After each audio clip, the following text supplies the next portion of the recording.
Hi everyone, so this is how 555 timer in Astable Mode works.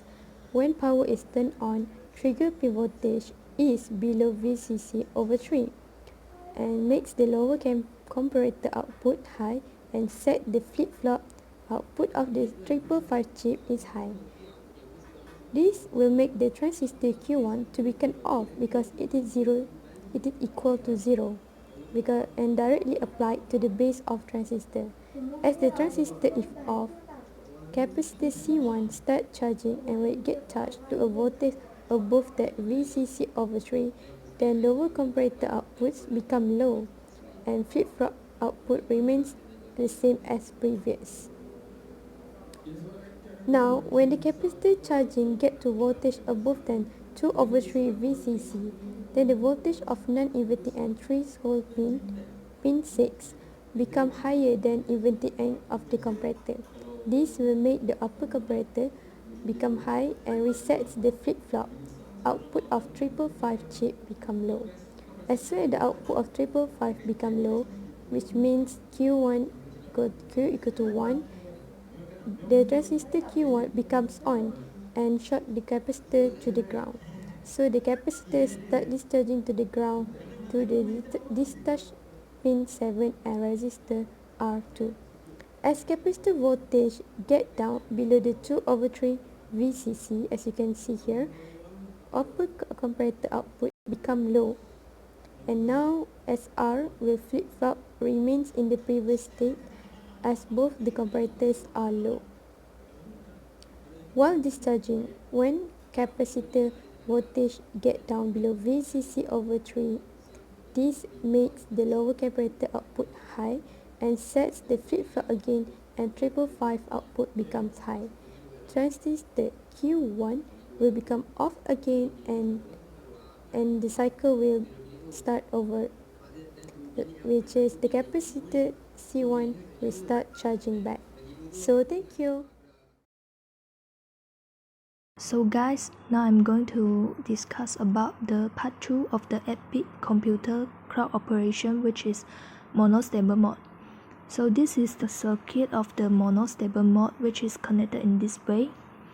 As we know, the term monostable indicates that it has only one stable state, while the unstable state we call it as quasi-stable state. So this mode required an external triggering, which is here the push button. So now I will simply go through the operation of this circuit.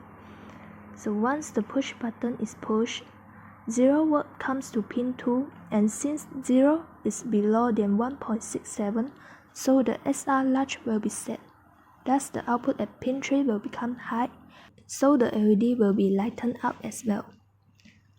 Now the reset pin of SR large and the transistor is off, and the capacitor is charging through this way. So once the voltage is above 3.33 volt, it will reset the SR large.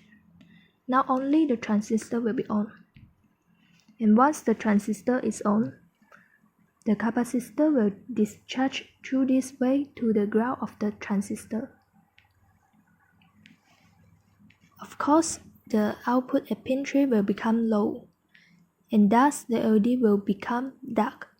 So now let's go to the waveforms of the monostable mode. As what you can see, this is the voltage in the capacitor, and this is the output at the pin 3, which means the LED output. So when the set pin is triggered, the capacitor will start to charge. The voltage of capacitor rises substantially, and once the transistor is on, the capacitor is fully discharged, so its voltage will drop critically until 0 volt. So same goes to the LED output here. So initially the LED is turned off and obviously like that in its stable state.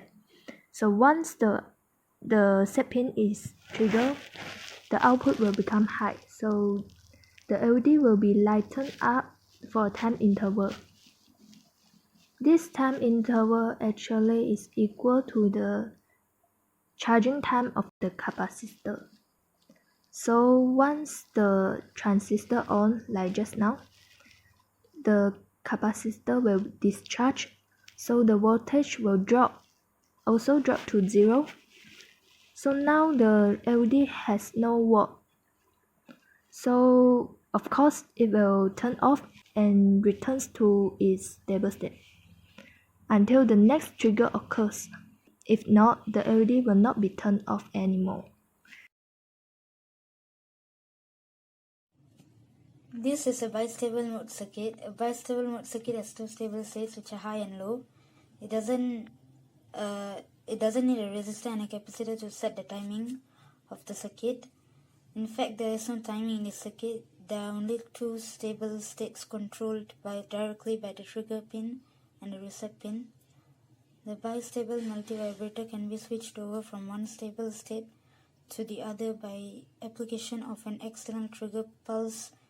It requires two external trigger pulses before it returns back to its original state.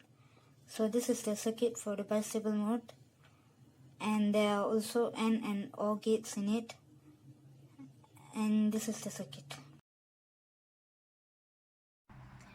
In part 1 until 3, we have learned astable, monostable, and bistable. So in part 4, we will combine these three signals into a single clock output signal for a clock circuit. So this is the logic gate that works. So as you can see, if the select is on, which means 1, and the astable pulse will be 1, so 1, 1 gets 1 from the AND gate. So as the 1 passes through the inverter gate, so it will turn 0. So no matter the manual pulse is pushed or not being pushed, the output B here will always be 0. So the Holz is always going to be low, so 0 turns into 1, and 1, 1, we will get the final outputs of 1. So this means when select is on, final output will be oscillating signal, which is astable. In the second condition, which select is off, when it is off, so it's 0, and astable pulse will be 0, so the output A will be 0.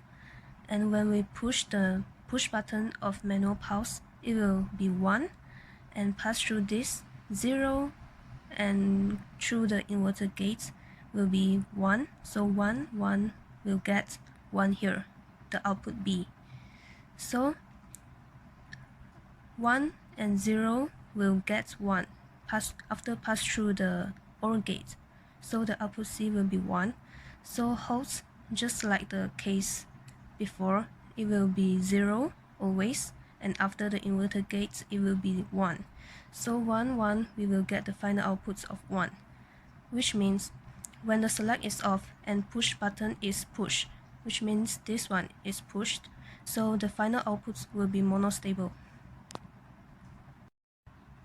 The third condition is when computer wants to halt execution, which means wants to stop the program. So the halt here will go high, which means we will send signal of 1 after the inverter gate will turn 0.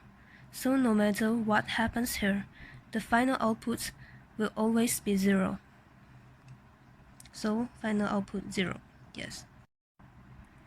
Besides, we can also replace all the gates with NAND gates. In this logic gates, we only use 2 NAND gates, but the previous one, we have to use 3 gates, which is OR gates, AND gates, and NOT gate. So if you want to save the space, you can use these logic gates, which will give the final output same like the previous one.